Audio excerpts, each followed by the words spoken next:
recording? Yes. Hi, I'm Lauren. I'm D. Christy, I'm A. Carolyn, I'm C. Natalie, I'm B. Tristan, I'm E. Woo! Yay, and this is post 6. Yeah, it is. Alrighty. Alrighty. I actually really liked these chapters, Mhm. and I found them very interesting. Since they were a little long, they were very interesting. Yeah, which made it easier. I'm gonna open up my Canvas app. Is it not crashing? It crashes. You have to go into it a special way, aka throughout Special. any way that doesn't crash. Sometimes you have to just click it really fast. Okay, so Freeman and Freeman, chapter 3. So this was all of us, right? Yeah, So what the influences first how part- teachers teach. Yeah. And then the first part was talking more about like how each influence is gonna, or how each factor will influence you as a teacher, right? Yeah. So we all have different stuff. Yay. Do we want to go through all the letters? Just as a Yeah. way Let's to do go it. through? Well then, I'm A, so. Oh my gosh. Okay, I had to click on my thing. Okay, so I kind of just tried to talk general over all of the different influences and the results that happen. And I was basically talking about how, teachers, like all people, are influenced greatly by the experiences that we have in the world. And the biggest thing for me of all of these is like past academic experiences, and then the result is teach as we are taught, or how we were not, not how we were taught, something like that. And so my example, and like I'm in Compass Campus as well, an XP ambassador, and this is like the one thing I always tell the groups that I talk to, is when I was in 6th grade, I had one teacher, Mr. Brooks, who had everyone stand up in the class, and you sit down when he gets to the number of questions you got right on a test. Oh. And so if you had 18 out of 20, you sit down when he says 19 because you didn't get 19 right, And he called out 0, and I was the only one that sat down because I failed the test because it was math, and I really struggled with math. And he used it as a teaching moment for all my peers. So he pointed at me and made everyone look at me, and he's like, this is what happens when you don't try hard. And I think about it every day, every time I'm in a Woodring class, because I'm like, this is not the teacher I want to be. I'm in this because I want my students to feel confident and feel determined no matter what their backgrounds, Kind of like he inspired you by being By not being what you want to be. Yeah, not the person I want to be. That's one way to do it. It was really hard too, and I remember just sitting there and I was like, well, I'm really stupid and I'll never do anything right. And so it's nice to be able to look back and be like, but I did it, Yeah. So that's kind of what affected me. And then talking also about like the materials and like the classrooms is kind of, you get what you get, or you go pay out of pocket. Yeah. And yeah, you can all read it in my post, but yeah, I talked a lot about that. Cool. Yeah, because we can like read each other's posts, so I think we should just share like maybe like what Like you our did, just biggest like one. the biggest one that sets That's a yours good probably one. Can do. separately than the rest. Yeah. So B. That's me. I'm trying to pick which one I like the best. Probably just like because my parents live in Arizona and they want me to move there like really badly when I graduate. And I would just to be like closer to them, but they have such just crappy public education policies that I'm like, I don't even know if I could work in a school like that. And so just like legislation, like working against you as a teacher, like mandating that you can or can't do something, but like at the same time, a lot of teachers in Arizona and in California as well just shut their doors and do it anyway. So I guess you could be one of those teachers. You should be but brave enough. you just have to be brave enough. And when it's your first, like, Yeah, you're gonna get caught right, instantly. yeah, if you're not like a veteran teacher. yeah. Anyways, that's what I talked about. One of the biggest ones I talked about that I thought was the most interesting for me to write about was the student influences. And I was thinking about it, and I was like, well, you're only one person, like in this classroom of like 30 to 40-something students. And in the article, it even talked about when the woman went down to Mexico, she had this. It was like 60 was the high, and she was in a class of 40, which was like the low. Yeah. That's Yeah, ridiculous. so like she had a small class, 40 kids. Yeah. Okay. And so it's like you have all of these influence of like all these students in the classroom with you. That it's like it's positive because you have all these different students to give you, and it's usually called feedback, but I like to say feed forward. So feed forward. It's an obvious lingo that I'm using from all these students, but then you also have the students that could take up a lot more of your time, and so it's like how I want to learn how to treat students equitably and like somehow know like who I need to give that extra bit of myself to when other students might not. And of course that comes at different times, like throughout the year for each individual. Yeah. But like, how do I know? Like, how do I figure that out? Someone tell me. I don't think there's a finite answer for that. I know. I think you'll know. It's a feel. Yeah. It's a feel. It's a teacher feel. Yeah. It's like one of those instinctual things that you develop the instincts for after a while. Teacher And that's like the instincts, biggest thing between like equal and equitable is that you could give the same amount of attention to all the kids and exactly what they need. And oh yeah, you're giving them like equal attention, but that's not what's going to Some students need more. Yeah. Some might not need as much. Don't want to talk to you. Yeah. And if you give them equal, that means you're giving them all the same. So even if you're giving them the same amount of attention, like there will be different kinds of attention Right. for different kids. Oh, and next Sunday. Okay, so I I thought that guy was gonna walk in. Yeah. I was like, what? Busting in. Man, he looked angry too. I hate these books. Sorry to interrupt. Yeah. no, it's okay. I don't know what's happening, so it's all good. I've also talked about how my past academic experiences will play on how I'm like what kind of a teacher I am. Sorry, words are really hard. Because I like went to a private school forever and I never like had to deal with like Common Core standards or like state testing or anything. So I never had any of that as a child. Correct. Yes, she's saying wow, she's amazed. But he said it really Jim. quietly. You Wow. just had a gym moment from the off. I don't know. Okay, but like I think about like I've read through the Common Core standards as much as I really like Common Core, and like I don't really like it, but I like a lot of what it has to say. Like I think those are valid like ideas and goals, and I like the like concept of it. But I'm gonna get really hung up on the fact that they're gonna tell me exactly what to teach in what order and stuff like that because I don't know. I just was taught it in completely different orders, and I know what worked for me, and like I know what doesn't work for the kids now, and I know that what doesn't work is what they want me to teach. And I'm gonna really struggle to follow the legislature things. But at the same time, I think I will be an extremely creative teacher in getting around the legislature rules while still following them. That's the goal. Yeah, It is That's the goal. Which is sad that that's the goal. Yeah. I mean, like you want to stay with them, but Yeah. like you also want to like Throwing your own creative flair. yeah. And I like have a lot of past experiences to pull on for the creative flair, which I feel like That's some people nice. don't because like I never took a standards test until 10th grade. Golly. Wow, you are a lucky duck. Uh-huh. Elementary school, Wassels. Yeah, I didn't Wassels. take any elementary standardized tests. You didn't? It was terrifying. They made it seem like it mattered.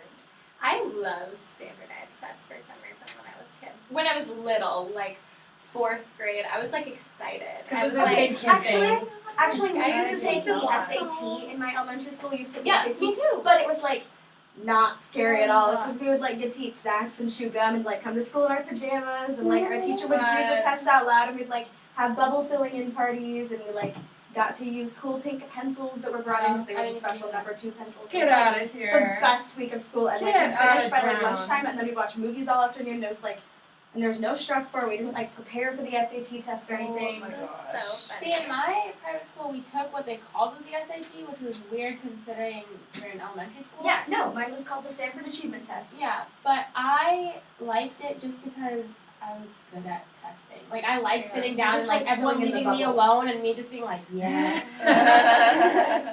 I did not. My school made it seem like it was some really big thing, and like that really my didn't college affect was me. gonna look at it, and I was like, I'm only in 4th grade. Why are you testing me for college? Why do you care? I'm an individual. Stop. I'm my own person. I don't need to know what the ball does when it bounces off the ground and hits the wall. Like, why? I'm only in 4th grade. I got to sit on a bouncy, you know, like those chairs that are like the bouncy ball chairs that you know, like bounce on, like give to kids with ADHD. We didn't normally get to sit on them, but I always got one during testing week. It was like the greatest thing because I just like bounce in my chair during the test. It was Okay, really whatever that school right now. you went to, I'm sending my child to. It closed down, but Okay, well. what was it? It got too small. It was Cedar Park Christian School. That's where I went. Well, okay, but the Bothell you went to campus, the- but I went to the Everett campus. You went to the Everett Mhm. campus? And I went it's to the not Bothell technically campus. shut down, but like we're Yeah. really close. Me and Bothell campus was the only actual big one. Like, they would get like shuttled in kids. Dang. Yeah, I wanted to go to Bothell, but I never got to go to Bothell. It's okay. It's It's not because I that lived great. a minute My school and a got half egged and away. graffitied, and we didn't have walls between the classrooms. We had dividers. I mean, we had a leak in my 4th grade classroom that we had like a pot underneath and like the entire ceiling molded out like this throughout the year. It was very exciting. Because your guys' was in like, The basement of an ancient Yeah. church. yeah. Wow. Because I went there for a soccer tournament once. I don't know why we had a soccer tournament there, but Well, because okay. we had a fantastic soccer field. Yeah, yeah. Oh, there you go. Yeah, it was in the basement of the church, yeah. Of an Okay. old church. That's crazy. So, should I go on to mine? Yeah, Yeah. So, my biggest thing that I talked about was like the difference between the like how we're being trained as teachers, so educational training versus the standards and requirements that we need to meet. So we kind of already talked about that, but my biggest thing that I was thinking about was for my practicum last quarter, my teacher, Ms. Conlon, right? She would not follow the standards or the requirements. She just did her own thing. She did what was working for her class, and she That's great. constantly would tell us, like, people come in and they judge me all the time, but I'm already such a veteran teacher, and like I've been here so long, and everyone knows me and likes like how it ends up, that it's fine. She's like, you won't be able to do that. You're gonna go in as a new teacher, and you're gonna have to follow the requirements, even if you don't want to, because you're gonna be new. And it was just like so weird to hear, because I was like, I want to teach like her, and then she's like, you can't. She's Yeah. great. And it was That's just so unfortunate. interesting to hear, because It's almost, I mean, I've never had her, and I hope she doesn't mean it this way, but it's almost a little like, full of yourself, is what it sounds like. I doubt she means it that way, because No, it's yeah. totally true, but, I mean, It was a someday little bit of a we can all be downer. our own Mrs. Conlon. yeah, Yeah. I mean, it was more like, I mean, once you get like acclimated into a school and you're there, then you can, but she was saying like as much as you would want to be It's able to do this, definitely like true. you can't. Your principal would probably not You need back to you keep a up. job. And, yeah, exactly. and they don't know, like, you need, like, school cred, like, you Exactly. need to be, like, they need to know that you're a professional person that has, like, the children's Mhm. minds at heart. Exactly. And And they it don't also know depends on like the school administration too. Yeah. Yeah, like if you went into an interview and the like whoever was there like seemed super welcoming to like that kind of concept, then I guess like you could just start out off the bat like that. Yeah. You know. But You That's have to, like how be the really school good at people goes. reading. Right, yeah. I'm not. You're like, oh, I can do whatever I want. Cool, cool. Yeah. And then be like, just kidding, we're not hiring you. You'd be like, so sad. But that was the biggest thing. That intimidates me, like, interviewing for a job as a teacher. Oh yes. Just because I don't really understand, like, what, especially an ELL position. Like, how, like, what questions do you ask? I would ask you. Because in this class, no, in 432, okay, I got it. Our teacher mentioned, interviews. She was like, Not you're never yesterday? gonna need this for an interview. Yeah, it was yesterday. She was like, you're never gonna need this for an interview. And in my head, I was like, what kind of what stuff do I need for the interview? Yeah.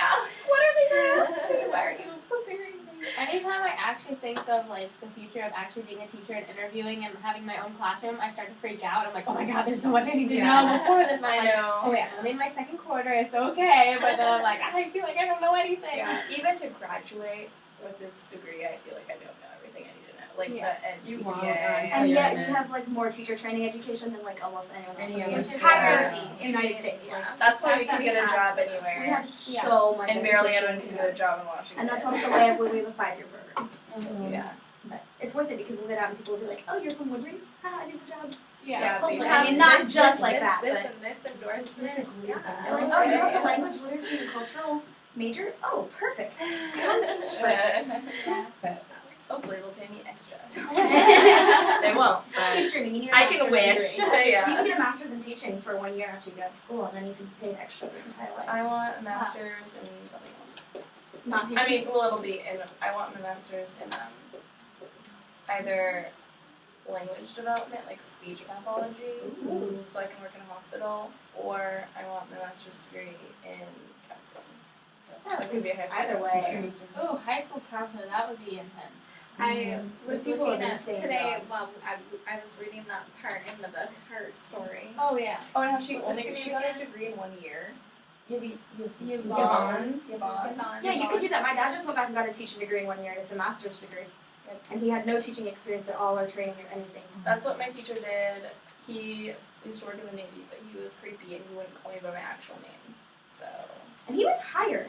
My dad was hired. Like, he didn't even have his teaching certificate yet, and they hired him to teach 7th grade English. That's sad. this Yeah, guy because I he thought has, it'd be like a 8 janitor. Like places, people are like, That's trained to cool. be a good janitor. Totally. And I'm like, oh wait, great, janitor. But yeah, so I was like reading her story and I like started getting like really excited about like what she was doing, and so I started like researching all these different master's degrees that you can get in like Washington State, like at different schools and stuff. And I was like, oh my god, I'm gonna get my master's in this. I was like, so excited about like her life of just like going and teaching somewhere, then coming back, then going I with know, her she husband, said she and had with so her much kids, fun. and I was like, They're the authors of this book. They are? Yeah, read the names of a friend. Freeman and Freeman. Yeah, they're the no authors of way. this book. That's why her story gets Oh, yeah, included in the book. That makes so much Oh my sense. gosh, I had no idea. That's I didn't either so until I read funny. the front of the book. I was like, Yvonne, that name seems familiar. Oh. That's so funny. Well, their lives sound fantastic. okay, well now we know.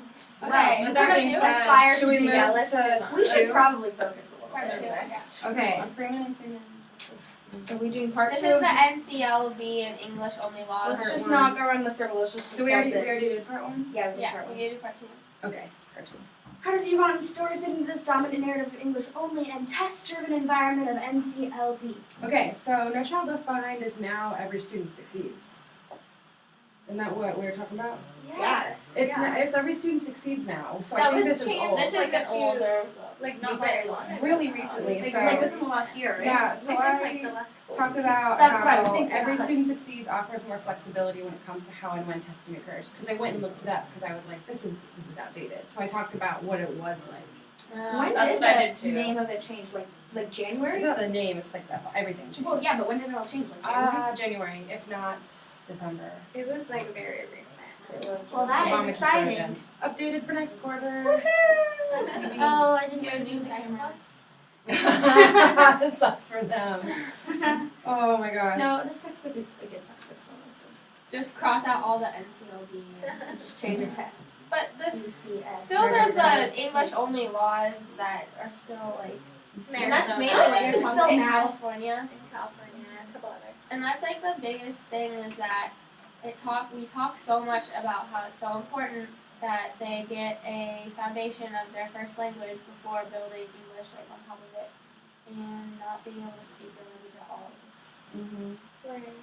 I was saying like with No Child Left Behind, like schools would have to like after the first year or after the second year that they didn't meet the test scores, like students could switch schools, and after the third year you had to offer free tutoring. After the fourth year, the school could like get shut down and stuff. That's crazy. It's so crazy, and so like they had to relocate funds in order to send kids to different schools, in order to offer the free tutoring, in order to get better teachers. So like the money that the schools were getting for Title I wasn't even like going to appropriate places. And I was like, so it's just like students like for English only, like they're having the same issues on these tests that are requiring so much of the students.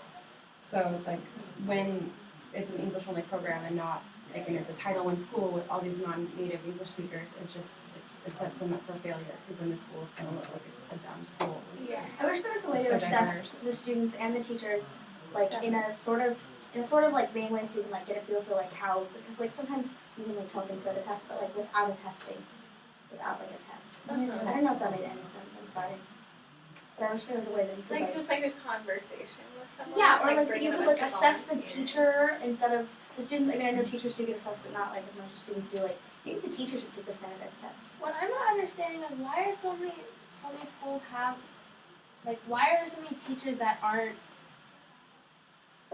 what am I Highly saying? qualified? Yeah, like qualified. Yes. Because you get certification programs, you go like the Phoenix program or whatever is like the online thing. Well, also like this whole method of teaching that we're being taught is like really recent and new. So much. And like there's a whole bunch of teachers that are like about to retire that were taught how to teach like 45 years ago. And like yeah, that's how we're gonna get jobs. But but like Yeah, also okay. like they were taught 45 years ago when what they In a were downfall. when the way that they're teaching was the way that they were taught to teach, which was correct. But now we just know that it's like not the most effective way to teach. Yeah. But they And it's really don't know hard how to change it. your, yeah, it's really hard to change. Well, also if you don't like go back to school, how are you supposed to know what to change Oh it to? yeah, and so many of the baby boomers that are about to like start retiring, they hit like one of the teachers in Compass Campus that I work for, my favorite person in the whole world. He is alive. He figured that out. I he did. passed. See, good, there we go. He passed one of the things where you don't have to take that yearly or quarterly test because he was so old that he doesn't have to take it. And so there's so many teachers that don't have to like prove See, their I don't skills, and think so they they kind of should just still- get in this like, well, I like can do whatever I 10 years. want. It's horrible. Because I mean, yeah, it's frustrating. Well, and they just physically don't understand. Like, Like they They haven't been through the like- same training we have. They didn't go to a high school like we Yeah. did. And now they're not required even to if you because they're tried old. to explain things to them, they like could not. They like comprehend. lived in a different world and like grew up and were taught in a different generation of like teaching and everything. Like everything's completely And- different now. Even I would talk about this a little bit in my thing as well. Like, I was not in elementary school that long ago at all, and I feel like the way that we're being taught how to teach is completely different than how I was taught. Oh, yeah. So a lot has changed within what, like 10 years. 10 years, 8 years. 8. Yeah, See, not when was that I in long. elementary school? 7 years ago. Yeah. 8 Yeah. years ago. I was in elementary school 7 years ago. No, I'm 18. Yeah, I was in- 20. 23. 22. Wait, almost. I'm gonna be 20 in 3 days. Yeah, queen. Maybe. I mean, not that long ago. I keep forgetting too. No, I kid you not. I think I'm actually 22. This is what happens when I go to the doctor's Oh, office. yeah, I'm you're like, graduating high years. school. 10 years. Only Oh, 10 but years ago. I was older. 8 years old. That is crazy. Not because I got held back. Because I was in only November on third grade. grade. Okay, back on track. Okay, Oh, yeah. so how does Yvonne's story fit into this dominant narrative? Because we talked about the English only laws, Because- we did not talk about Yvonne's story. She was constantly expected to follow all the standards and requirements, and she would just not do it. She she- did broke she's awesome. free. Yeah. She's a free bird. Sorry, I she thought ran. Wrote a book and is And That's I it. love how Free much she man. learned to teach to her students. That was so fun. She learned the same thing every Yeah. single time. I was like, yes. Okay. And every single time, she's just like, I feel like we Nope. need a muddy question, and I was gonna ask. Sorry, now that we're here, I was gonna ask something that maybe is not something she can actually answer. But how will this change with every student succeeds? How will is education? oh, is it? because it's every student succeeds in 7 all the time. Yeah. good. So Can you? I like that positive language. Well, it's gonna Wait, be or tap too- on can you go touch it? I'm touching it. I got it. Yep. Here she goes. Oh, hello. What time does that Okay. 2302. Sorry, I Right. failed to remember that you were supposed to do that. That's what I was supposed to be doing. Cool. And so our question is basically just how will this change with every student succeeds? I Yeah. like the positive language of that new wording and writing. Because even the no in No Child is Yeah. like no. It's like the first thing you hear. No Also child left left behind. behind. Like No left child. behind is negative. Left No behind. child. Yeah. Like It's again, very it's like a double negative. negative to a positive, but like Every child succeeds. I like that. Every student succeeds. Yes. Okay, B. Okay. Woo! No. I'm You mean A. number 3? 3A. 3E. Wait, I'm 3A. Yeah. So I'm gonna read mine. It was explained the zone of proximal development. Wow. And then it was also personal invention and social convention. And then what are the differences? Sorry, that was Abby. Hi, friend. And then explain the differences, why they're important, and how they relate to Chomsky's. And then I was like, okay, zone of proximal development, is the here's what I know, here's what I can do with help, here's what is too hard for me right now, Yeah. Didn't we already? Yeah, Yeah, I explained but- this last week. Yeah, exactly. But mine, that was only the little tiny bit. And then the big part was the personal invention and the social convention. And so it relates to it because it's like highly influenced by internalizing social experiences. And so, like the example in the book was Magdalena, which is a cute name. And basically, her teacher let Magdalena write all the time. And she was like, just write, just put it on paper. Don't worry about the spelling. Don't worry about the structure. Just write to get it on paper. And like, so she did that for the whole year. She was just a writer. And then as she felt confident in her own writing style, she went up to the teacher and had a small conference with her and said, how can I make my spelling better? How can I make my writing grow? And so the personal invention is the creativity and like kind of inventing your own sort of thing. So her writing without being worried, she would make up words and things because she didn't know them. And then the social convention is having the structure and the functions and the properties of grammar and writing. So it has to be a happy medium of what you bring and what you need to learn. And so that's what I felt it was like I don't know, sorry, I got distracted by that class. Just kind of the encouraging the creativity without overpowering them with the structure. Because if you have an ELL student come in and you're like, don't write like this, you need to spell like this, like writing's going to be miserable, you know? You just get it down. Yeah, so you can't edit a blank page, just get what you've got on there and then we'll touch on the hard stuff later. Yeah, So that was what that was about. that's awesome. It I was like really that fun. strategy because it's very important to just put ideas on a page because so many times kids like try and write papers and they get super hung up on like, oh, I think this word would make sense Oh here my better. gosh, And then they yeah. took like 7 hours to write a paragraph and you know that they're capable of writing like 7 pages in 1 hour. Oh And you're my like, why are gosh. you doing this? Because they're so focused on it needs to be perfect the Yeah. first time I do it. And you're like, no, I that's what had, rough drafts are for. Sorry. Yeah. No, I didn't know if your sentence was over. No, it's I good. had a professor at Bellevue College, and he was a social for an English class.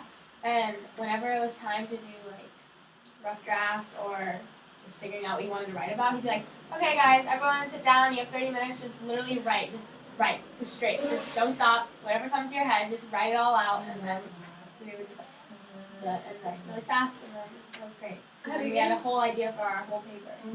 Have you guys taken the 401 class yet? No. Okay, it's super fun. I'm taking it right now, and we talk a lot about this, like letting kids just like do their writing in like whatever steps that they want. Like it shouldn't be like this. I don't know if you guys had this when Oh, yeah. you were like We had like Yeah. like rough draft, then like edit and revise, and we didn't even know that edit and your revising outline was two looks different exactly like things. this. I used to get like a and- paper that had like the bullet points of like put this in your first paragraph, this in the next. and, I like, had literal boxes. Like, Yeah. talk about being inside the box. Yeah. No boxes I had to write inside. But it's super fun to like think about that in like different ways for kids and stuff. And like even some kids, even if you said like just get it down on paper, that would stress them out because it has to be spelt right. And like so every kid like has to have like a different path kind of thing, like when they're Yeah. writing. But it's been super therapeutic because we've been writing like these personal narratives in this class, and so you just like pick something, or you start with like listing like whatever you'd like to write about, and then you just like pick something and start writing about it, and there's like no structure, no nothing, and you just like write about it, and like I'll like sit at my computer and like cry for like an hour while I'm writing, but it's like really therapeutic. It's like cool, you know, and I've never had it. kids need to like have Yeah. that freedom. Because I remember the first time I got to high school, and one of my teachers, it was like 11th grade finally, when someone was like, write a paper on this topic, and I was like, I don't know how. I don't have any Yeah, idea how to write a exactly. paper. Like I've taken honors English classes forever, and I don't know how to write a paper unless you give me bullet points. And I was like, just write a paper. I was like, Yeah. I love this too because I felt like if a teacher, if you're in your first couple years and someone comes to your room and you say, "What are you doing?" You say, "Well, their personal invention and social convention right now is at play." You can back it up with facts. Zone of proximal development is at work here in this room. Also, what you said was totally the thing with that same English class is that he's like, okay, so here's the books that we read, write a paper on it. And I was like, I don't know how to do that. You didn't give me a prompt that tells me exactly what you Like, want. what How do you am I supposed want? to write a paper? I don't understand. And it was so stressful, but I feel like that's really sad because that means I can't think for myself at all. We means had were that. into a pretty Everyone had that in Kate's out class yeah, last exactly. year. Kate would Last like quarter. give us these assignment. Yeah, last quarter. Good. Wow. Would give us these assignments, and she would like not really tell us what structure to do it in, and then she would make fun of us because she didn't give us enough structure because we had grown up with so much We structure. took it last year. Uh-huh. Would she make fun of you guys Uh-huh. too? Oh, And we were the absolutely. least favorite class. I She was told in us- the other class than yours. She and we told heard us about how much every she didn't like day your class. how much she didn't like us. Well, She told us that she how much she didn't totally- like She you. stormed out once. Ignore this part. She changed the class for this quarter. for last quarter. She changed it entirely. It's like a technology class now. But basically, she wanted us to write stories, and we didn't know what she wanted, so she like kind of made fun of us for not like being able to just write something. But like, It's for Also- a grade. yeah, I want to know what I'm getting graded on. exactly. Do you know what this means? But also, Not we couldn't that, think for but ourselves. like, do you know what this whole like thing means? It means that we were successfully like infiltrated into the system. You know, like the video, the cartoon where they like put kids in the system, and they're like individuals, and they come out and they're like little soldiers marching in line or whatever.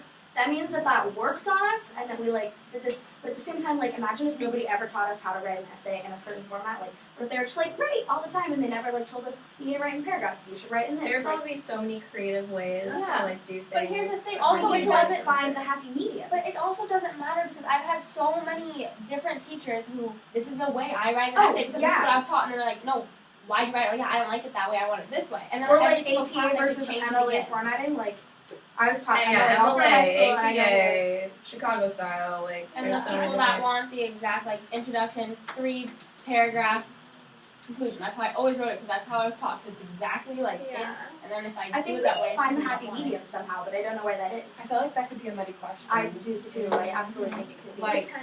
How 3059. So our question is like, how, as educators, can we help reinforce a happy medium? Between too much instruction and Freedom. too much freedom. Yeah.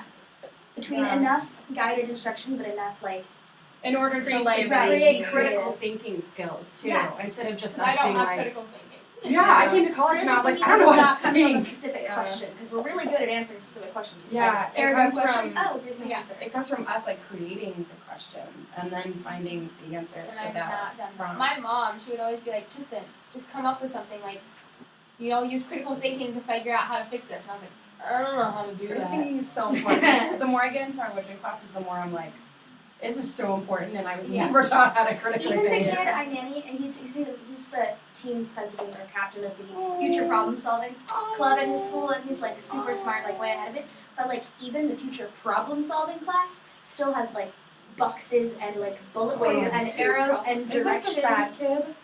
Yes, but Oh. but it has like boxes and It's a mean directions and mom. arrows and like do this after this and read this paragraph now answer over this sentence says find this one word define it like it's very and this is the problem solving class and it's like Interesting. not about problem solving. It's about how well you can read the article and find information in it, which is Wow. like Okay, do you want me to do C?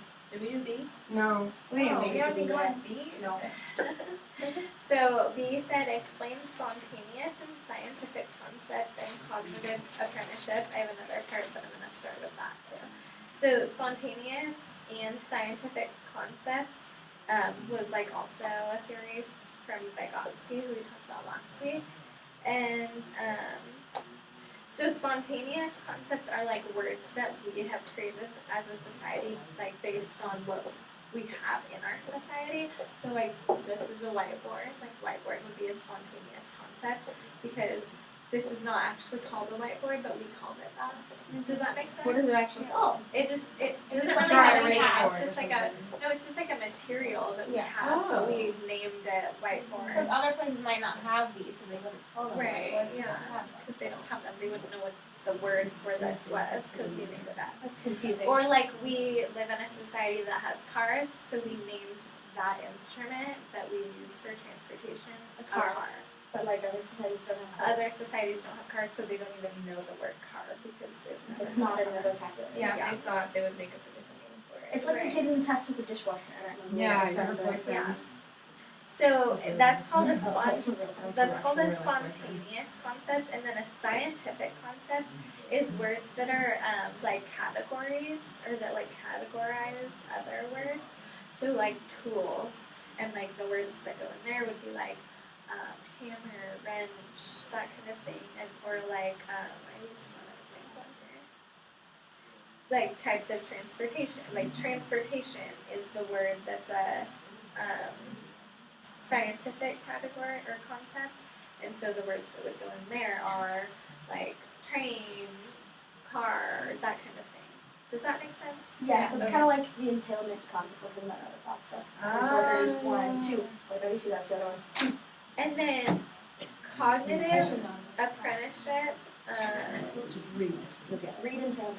So cognitive apprenticeship is just like the process of acquiring new information and like learning how to do it. So, and then you wouldn't be able to do that otherwise. So like learning how to read, you would just one day know how to read, or like solving a or like solving a quadratic equation. Like you learn how to do that, and Unless you're Einstein and you can do it yourself. so that's called cognitive apprenticeship. And then it also said that usually these skills are learned based on like your motivation. So if you want to learn how to read, you'll learn how to read usually.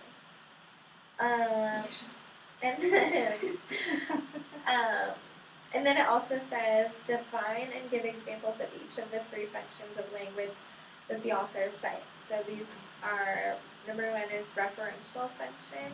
And so basically it just means like we give words to things in reference to us. So like I live in Bellingham. We gave Bellingham a word. Does that make sense? So like, or my name is Natalie. Natalie doesn't mean anything but I'm referring to myself. Expressive function is how we express referential function. So this is really funny. This is the part I was telling you about, Christy. So this is how we like express how we feel about these words. So like instead of saying I hate cats, which is super bland and that's just like a sentence, you'd say like I hate cats or I loathe cats. Like you would like make it different with like syllables or that kind of thing. And then integrative function. Okay, so this is the function in language that allows you to like adapt how you talk to somebody. So like, for example, I use the example of like if you went out to dinner with your boyfriend's family for the first time, you'd say to someone like, so-and-so, will you please pass the salt? Whereas if you were with like your brother that you're like annoyed with, you'd be like, dude, pass the salt. You know, so you like change how you talk to people. Anyway, that was it. Okay. C. So I had the role of the teacher as direct instruction. So that's kind of when somebody is actually confused me. So maybe we can find somebody questions in here. But Direct instruction is different than guided instruction. I had guided instruction, but I couldn't find the guided instruction, so I just took the thing on direct instruction instead. okay. Whatever, keep going, sorry. Well, direct instruction is when a teacher will say or utter a word or phrase and then guide the student to say or tell or ask. So the example they gave was when a parent will say to their baby or something like, bye-bye, bye-bye. And like they're obviously wanting the child to say bye-bye back. And they're kind of like directing them to repeat what they've said or directing them to a certain answer by specifically showing them and stating what they want. And then it said, yeah, that's it. Would like an example of this be like, you don't want to go to the movie theater, do you? Oh, because See, I don't know. I don't know if that might That might be guided. that might never be guided. know. I couldn't find a section on guided instruction, but maybe I just missed it. It was pretty late at night. guided instruction. Yeah, I don't I find see direct direct instruction. Exactly. Maybe that would be guided instruction. Yeah. Well, because what I got out of direct instruction was a whole bunch of like Very reading comprehension stuff. Like I don't know, have you guys watched the video? I think it was for SPED. I don't remember which class it was, but there was a video of like this teacher, and she would like, I think the program was like it was like a simplified alphabet program, and it was like, and she would like read the sentence, and then the kids would read the sentence, and then she would say a word, and the kids would repeat the word. That's And it was direct. like direct instruction. That's Yeah. what this is. Yeah. It says Yeah, it's but I in think small guided is more groups. what she's talking about. Well, Probably. I looked up the internet, and it says it's small group instruction, facilitate a teacher for a short amount of time to develop meaningful understanding of concepts. Guided instruction. That's what it says. That wasn't in here. Yeah, I didn't think it was. Weird. So Maybe weird. it's the same So thing. maybe that is a good question because it's like What That's a is good guided question. instruction? What's the time? My section also. 39:19. What is the difference between guided instruction and direct instruction? And what is guided instruction? Because we can't find it in the book. Slash, I is think this that an this example section, of it? I think this What was the section got a question? little Are we asking tangled. if it's an example? You don't want to go to the movies, do you? Is that directing section or directing? Well, and I would think because you're like, I was also thinking like shaking your head Yeah, you is don't like wanna go to telling the- them that like Mhm. it's almost guiding because you're not specifically The saying stay in the actual house. definition for direct instruction, sorry, words are hard, is appropriate social language use of vocabulary, so it's teaching it like Directly. I don't think the that teacher question- models I a don't certain think events that and then is- directs Like the this student is to say it. exactly it's what I more want, like- and I'm gonna show you exactly what And I now want. you're gonna do more exactly like, what I did. Yeah. I forget what it's called. Never mind. And I'll then remember my second part was, well, I have three parts. My second part was modeling. And I think we all kind of know what modeling is. But it's when a teacher intentionally shows a student, other than your beautiful mother, like you would intentionally show a student or a group of students, or the whole class how to correctly do something. So like if I was to model like how to brush my hair, I would show them how to brush my hair and like walk them through how to brush my hair, and then I would let them come and brush my hair. Bad example. Line up, everybody. Line up. 100 strokes. You're just big frizzy hair at the end. Per child, you have 30 children. Oh, golly. Yeah, so that's modeling. And then you let them do it on their own. It's kind of like, they said it was a method of scaffolding. Yeah. Okay, well mine was Wait, about. I'm not just done. kidding. Whoa. And then I have communicative competence. So I was basically supposed to say what that was. And it's knowing what to say, how to say it, when to say it, and to whom to say it to. Like communicating, like when you're talking to someone. It's like social. Yeah, so like, and then I was supposed to say how I showed communicative competence. And I said, I have showed communicative competence when I changed from like social informal speech to like talking to my boss or Yeah. like my supervisor. Like I know who I'm talking to, what I'm going to say, and how I'm going to say it because I know who they are in relation to who I am. And so that comes up in a lot of other languages. Like usually you have informal and formal speech in multiple languages. That's generally how. Oh, another thing I was gonna add to that, my last part, because that just reminded me, is like usually ELLs or just like people who are learning a new language anywhere don't know the difference between formal and informal language until they've like Experience. it's just like the back of their hand. Yeah. And so like ELLs have a really hard time like speaking to people differently, like how I was saying you speak to like your boyfriend's family differently when you're first meeting them compared to your brother. And the same thing, like they would know how to switch. Yeah. Which is fair because you only learn it one way. Right. You learn it the like. And they don't learn it like this is informal. We're gonna talk informally now. They're like, You want to go to the. you have to talk formally to me because I am your sensei. Like I took Japanese and so we talk formal and formal all the time. So Well, like Yeah. I'm studying abroad in Spain this summer, and like I have my Whoa. Spanish minor after this class, but like I can conversationally get by just fine in Spanish. So I was asking people to study abroad in Spain before, like, what do I need to do still? And they're like, well, you need to learn how to talk in different social contexts. And I was like, what do you mean? She's like, well, you're not just gonna You'll go over learn there and that talk there. to the 3-year-olds and the teachers the same. And I was like, oh, Yeah. valid, but Yeah. like I don't know how to do that at all. All I think know that's how the to talk point to of 3-year-olds. studying abroad. Yeah, Yeah, structure. yeah. To learn. when Yeah, I to went be to like immersed. when I went to Germany, I knew nothing about their formal and informal laws, like not laws, but like the language laws.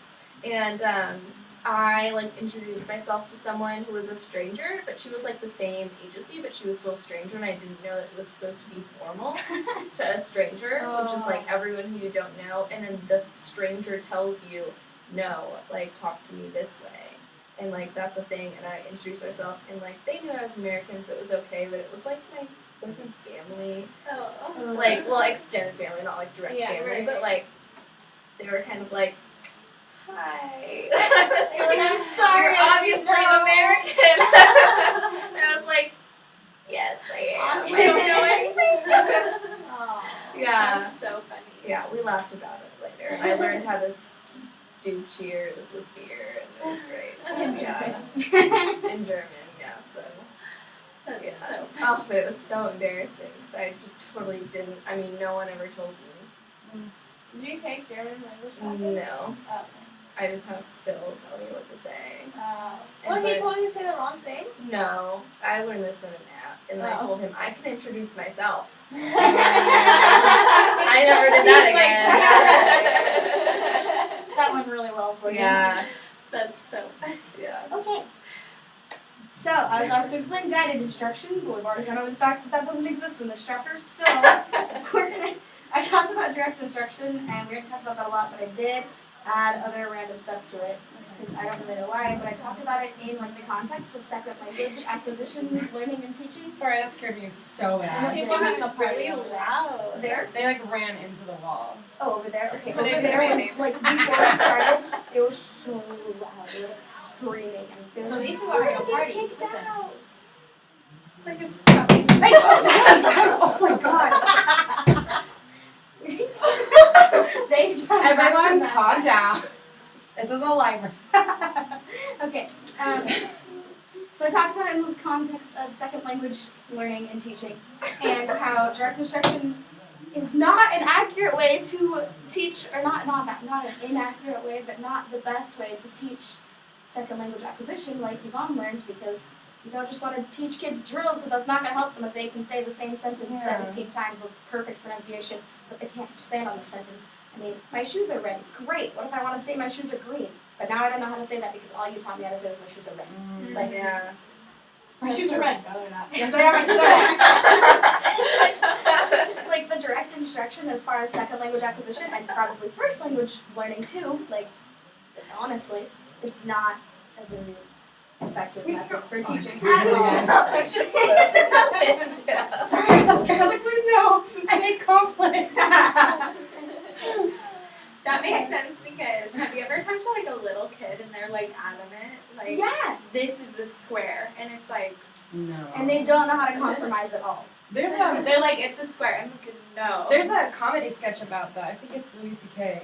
He's like, you think I went to college? I have an Emmy. Like, I know. I had this girl when I was in my practicum, and she would always, until like the first like month was over, when she like trusted that I knew what I was talking about, she would always like make me go ask the teacher if I was right. Yeah. When it was spelling like boo, like as in like boo, and she was like B-O-O. Are you sure? And I was like, yes, I'm an English teacher. Like I was just telling her that to me. And she was like, I was in first grade. And she was like, I don't think it's spelled like that. Are you sure it's not B-O-U? And I was like, no, that's like oh. You're like, I'm pretty sure I know how to spell it. Yeah, That's what my she niece was like, always you makes have me to say. go ask the teacher. I don't believe you. And like she would not move on until I asked the teacher like in front of her. Also, my niece would do that too. She'd be like, how do you spell this? And I'd tell her, she'd be like, I'm gonna ask my dad. I'm like, Yeah. I just told you. Yeah, you have to like, you either have to be the teacher or you have to like develop a relationship to Yeah. where they will trust you. It's like the babies in the classroom that I teach them. They won't take bottles from me half the time because I'm a brand new person. I'm like just new there. You could be And they're poisoning me. No, and they literally scream at, like, spit the bottle out and, like, scream at you, and I give baby to the other teacher, and she puts the bottle, and baby's like, and they're like, I literally was doing the exact same thing. Alright. Yeah, they don't trust you yet. Yeah. Okay, I was also asked to talk about scaffolding, which I think we all kind of already know what it means, which is good because I really struggled to define scaffolding a lot. It was really hard, but it's essentially helping the learner to move just barely beyond what they're capable of doing by themselves by asking just one or two leading and expanding questions. So it's like moving the children out of their already what they know zone into the zone of proximal development by like different levels of questions. And you're like, oh, this student figured out how to do this math question. I'm going to add a deeper level on or expanding question about this math question to this child because this child is ready for the next level of learning or the next level of questioning. No. Gosh, it's scary. No, I'm Wow, wow, I'm wow. not gonna bang on the door anymore. They Oh, quiet well, it down. Okay, My turn? yeah, it's your turn. Okay, mine. Okay, I got confused with mine because it says to explain the model for teaching and then how that parallels to SIOP. And so then on the website for the class, there was the SIOP thing. But basically, I mostly talked about the model for teaching, and there's 4 steps to it. So basically what it is that it's the approach that teachers model, then provide scaffolding, and then that guides the students to learn new material so then they can work independently. So first it's I do, and the kids watch you do what you're doing, and you explain and you like talk out loud to the class, explaining like your thinking. And the next step is we do it, and so then you do the same thing, but the class does it with you, explaining what they're doing out loud while you explain what you're doing, and it's just both of you doing that together. The third stage is we do it together. We do it together, which is where the teacher splits them into groups. That usually it's better if you like start planning, especially with ELL students, so ones that might need more English help, but with kids that speak English better. So put them in groups, and then they work on that together, and then the teacher just walks around in case there's any questions or help needed. And then the last one is you do it alone. Then you work on it individually, and it's basically you're just doing the same thing over and over. Did we learn that in the SPED class that I reading you do? Okay. And then, but then the rest of my question was confusing because it said, which of the strategies from grammatical and communicative competence have been helpful to you in developing a second language or inhibiting a second language? And mine just said to explain a model for teaching. So I was really confused, and I did not get it at all. So I was like looking through my section, I was like, this isn't even in here. Then I realized that if I find flip the the thing about page, grammatical and communicative competence. then I realized though, just now when I was listening to you guys and looking at this, if you flip the page to the next section, it talked about competence and grammar, and that just wasn't in my section, so I didn't do that yet, so I'll go back and do it. But I didn't know to do it because it wasn't in my section. It was like in a different section. I did not know to explain that in my section either because it was not in my different section. Yeah, so we'll go back and do that and fill it in for the post. But I can't talk about it right now because I didn't do it. We can read your post. Yes. Okay. So now the Standard. with the little article, yeah. Okay.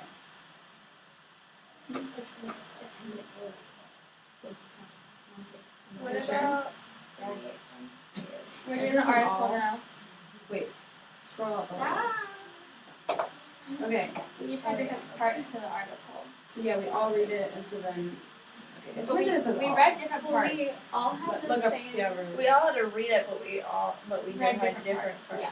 to it. Because I read Yeah. a different section than you guys. It's just read. it's We all confusing had the how it first says all. same one though about the. Yeah, we it's have all the- read. You will then be asked to look up standard to describe. So we all had to look No, up the it didn't standard. actually say anything that we all Look did, at the though. standard that we Yeah, that's why it's it had confusing. We had to look up a standard and then like Mhm. do But we the. each had to look up a different No, but the standard. standard had to do With with our what we section, read. and that was it was embedded into our section. Oh, well, Yeah. my standard, no, nothing. So the all was like everyone look up a standard that has to do with your section. That was all. But the my all standard was embedded into my section. Oh, I don't think it wow. was. Mine Mine wasn't was. ours too. Mine wasn't.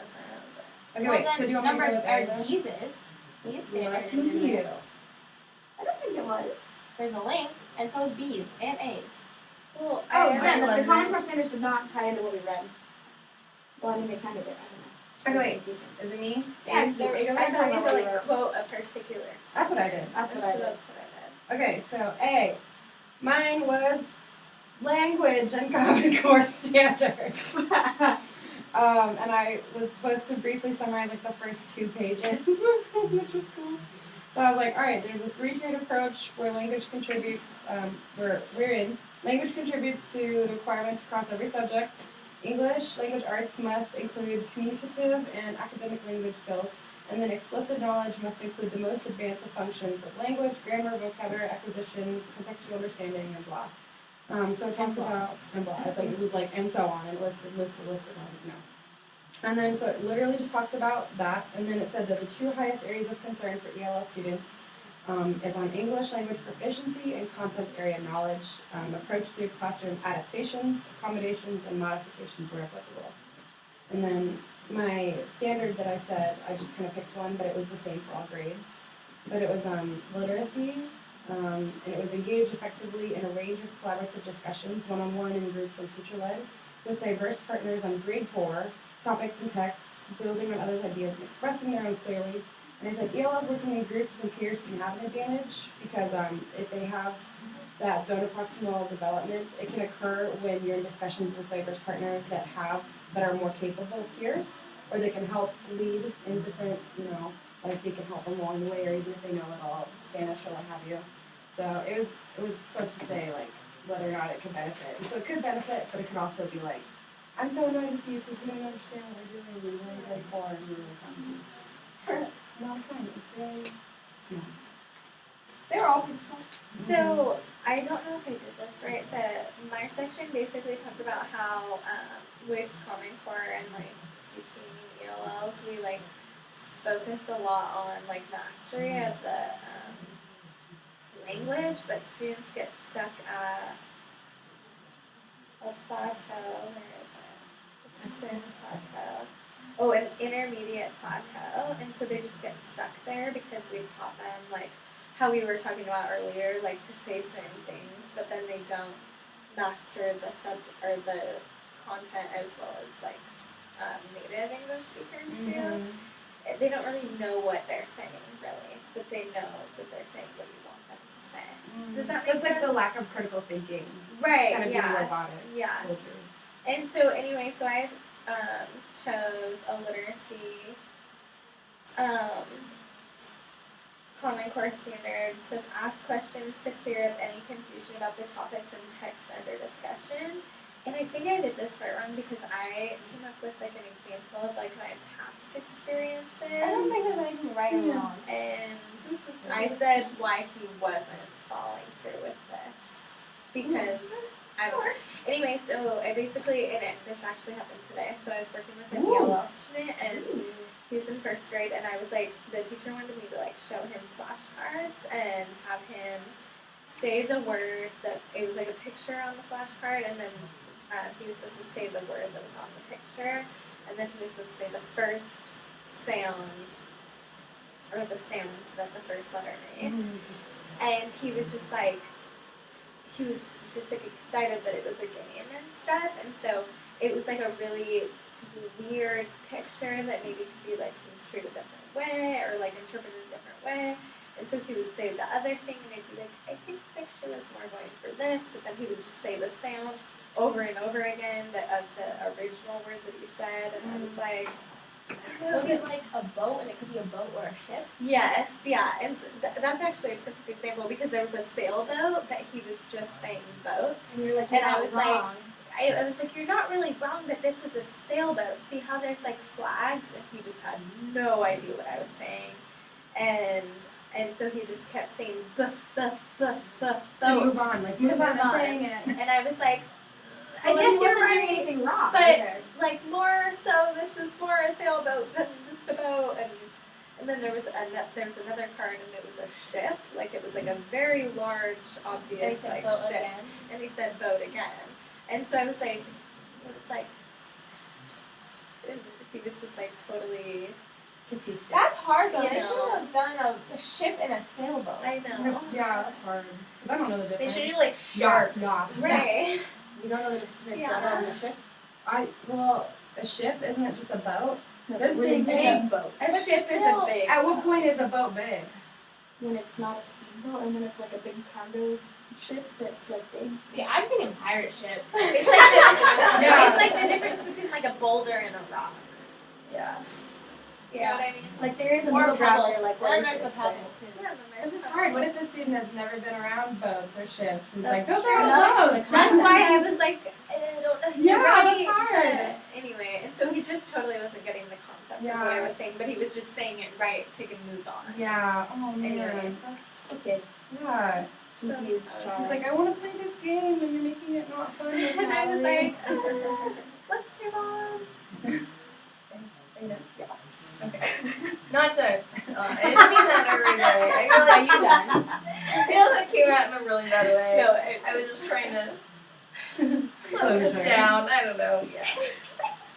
Okay. Anyway, feel free to close me down anytime. Yeah.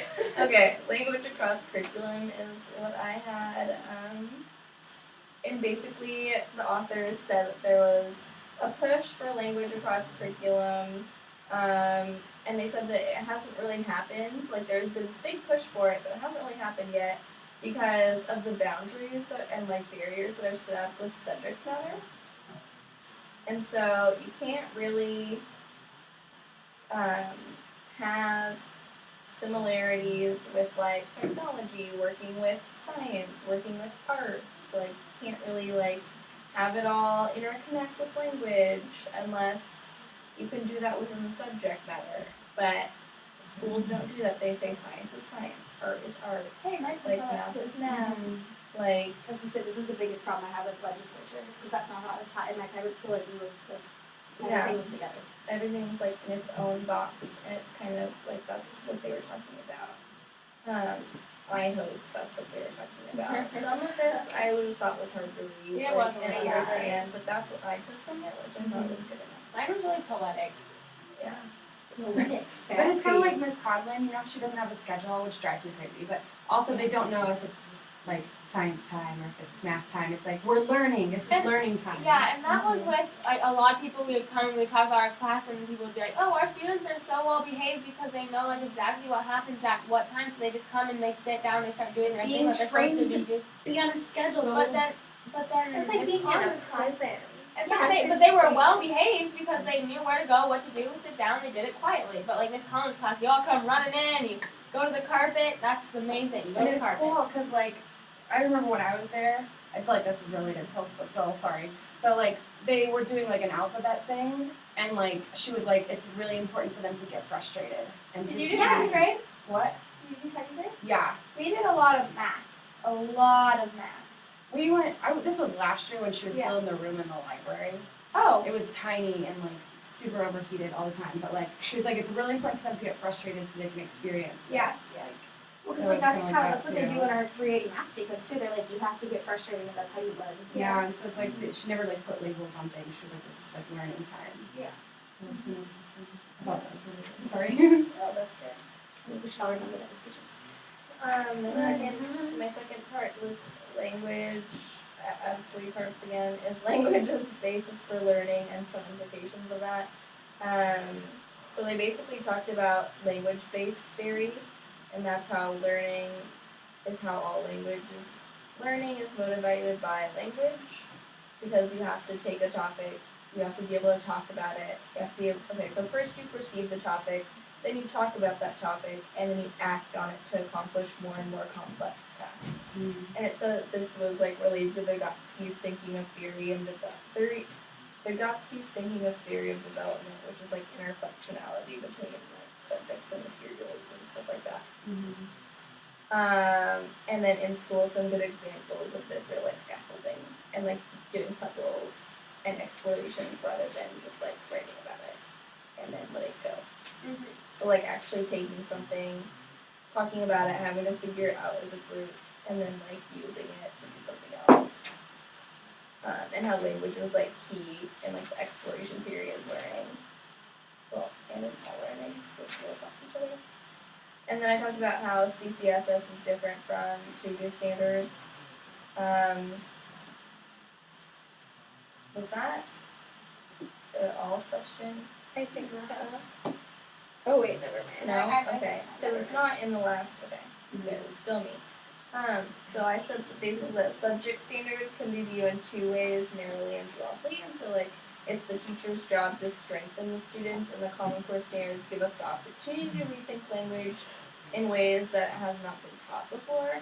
So they provide us with ways to engage students in like multifaceted learning, just like we just said, that blends the subjects together. And so I gave an example of that, of like one of the topics that talks about that, and it was in literacy, and it was explain events, procedures, ideas, or concepts in a historical, scientific, or technical text, including what happened and why, based on specific information in the text.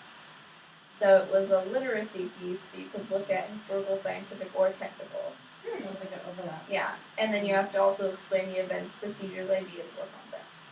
So it's kind of like, here, do it. Yeah. But you have all these different ways that you can do it, and like you can have all these different ideas within this one way of doing it, which was pretty cool.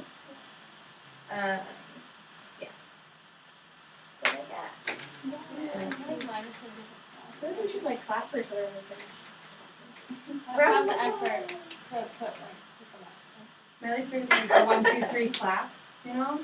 And they move on. Yeah. Oh my gosh, we do that in my dance class. So after we like performed or whatever, because it's the English is the teachers learners off. She says 1, 2, 3 clap. And I'm like, Susan, I can't do that. I have to be like yes.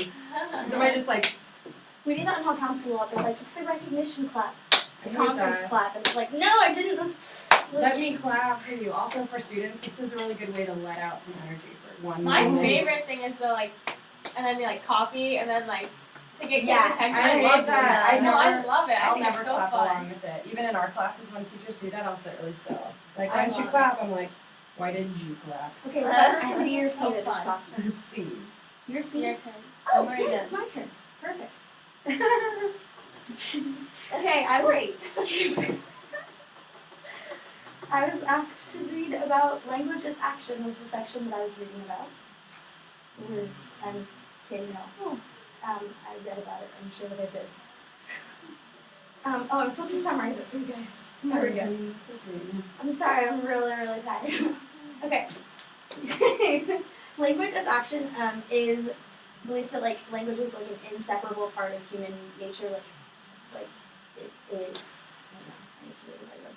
I just read it, but I need to read it again. It's connected to like everything that children do. So like as far as in a yellow classroom, students would engage by like in action as language as action by like talking about things that they actually care about or like actual everyday conversations. Like, can you get this pencil for me from across the room, please? Or Or like what Yvonne was doing, or like do you know what time it is and stuff, like actual conversational language instead of just like drills and stuff.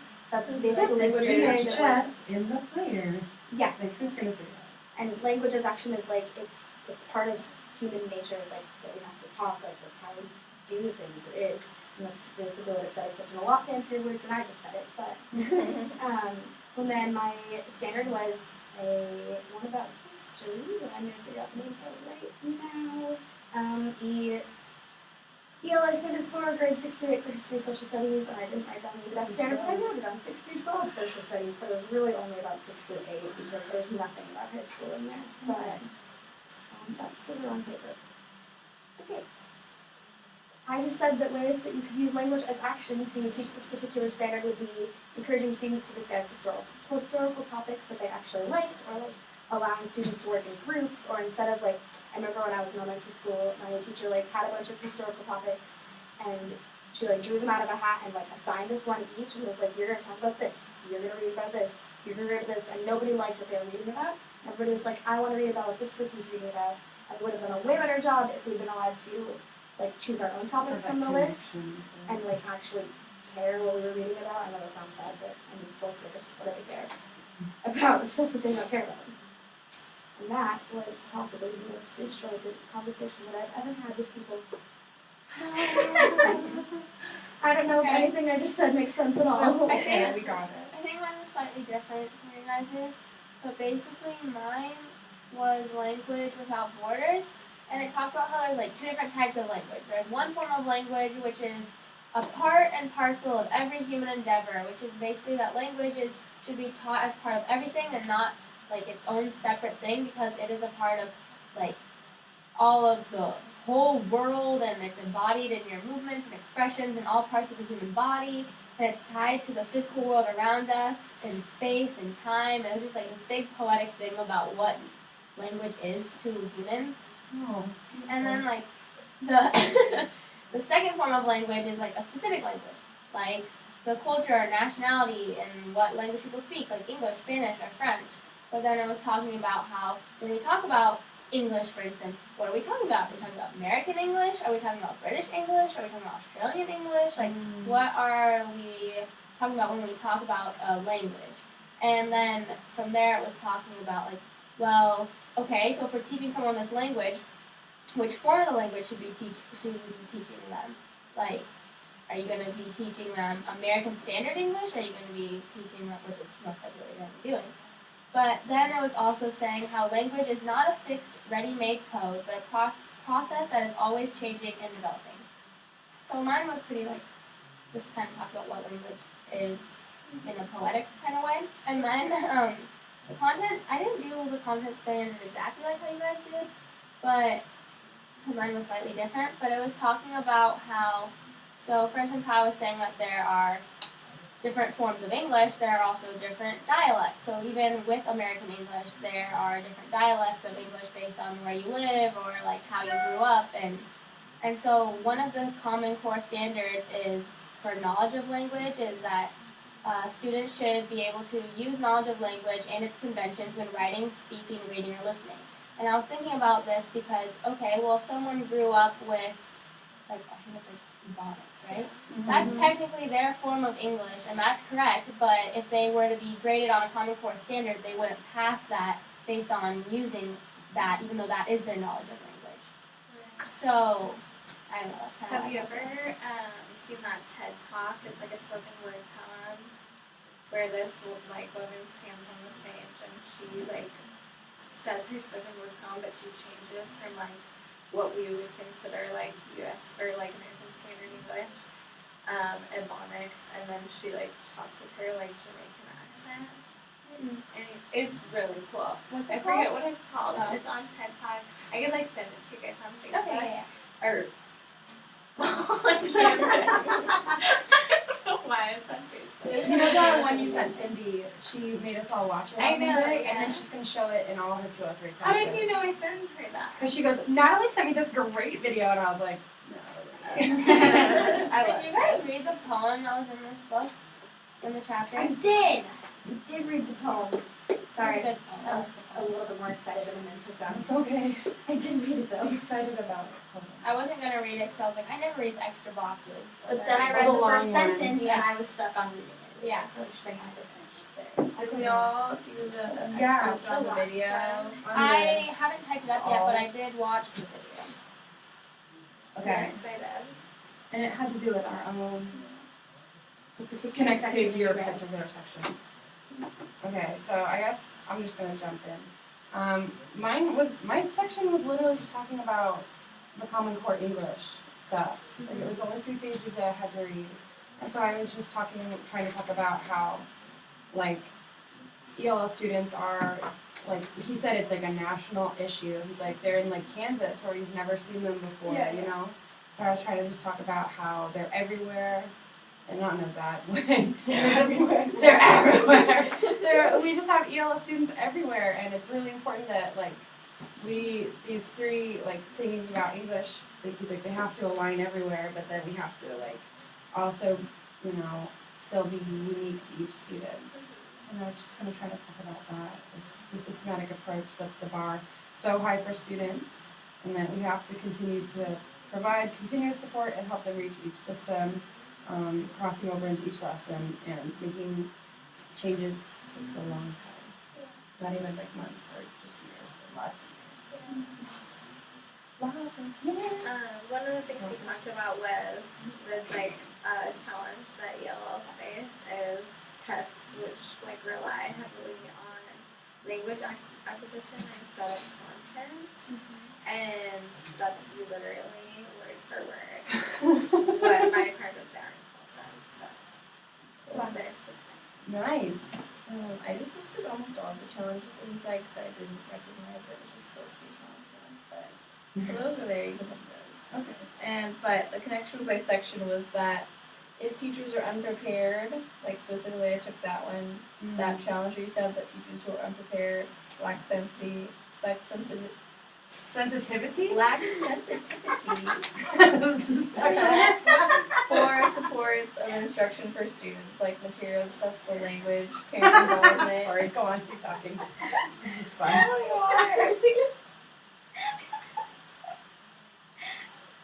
I'm afraid of it like coming out your nose, like. That happened to me at late night last night. Oh no! Spit on the floor. Yes. Oh my god! Are you okay?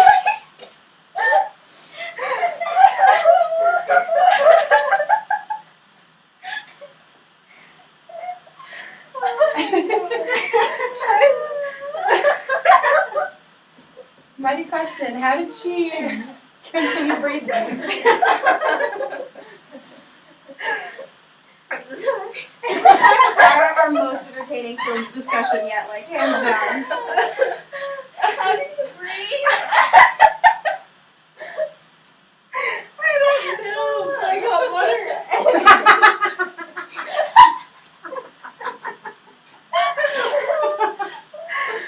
Oh. Okay. Sensitivity. I feel like I'm not being very sensitive to you. Everything down right now. Oh my gosh. That was so funny. I just take a drink, like a big drink, and then I was like, oh my.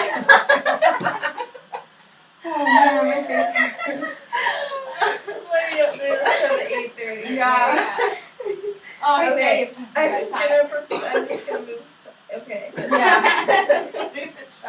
I just said if teachers are unprepared, they will not be able to mix language with their subjects, and they won't be able to align standards with language learning.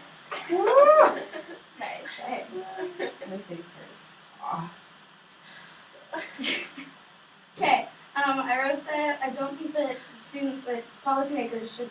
Let me start over again. I said I think that policymakers need to also realize that students cannot be assessed on their understanding of language solely by their written language, because like that's not a natural part of being human. Language is action. Like it's natural to speak, but not to write. And so if you're judging children on their understanding of language by like a written test, that's like not a fair way to evaluate them, because that's not like a normal thing.